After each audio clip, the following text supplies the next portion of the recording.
moral bi biti kar nekakšen Mefisto, ki bi obvladoval sile v ospredju in ozadju.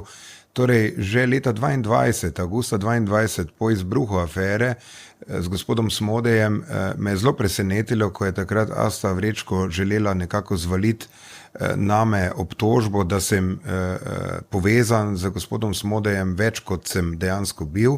Gospod Smodej je bil urednik portala Kulturnik nekaj mesecev, honorarni urednik na Beletrini in je v tej vlogi se tudi z njenim kabinetom pred samim izbruhom afere dogovarjal za intervju, ki je bil potem tudi posnet.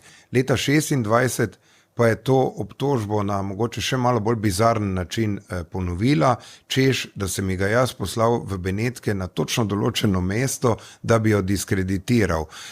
Mislim, da gre za zelo nenavadno konstrukcijo.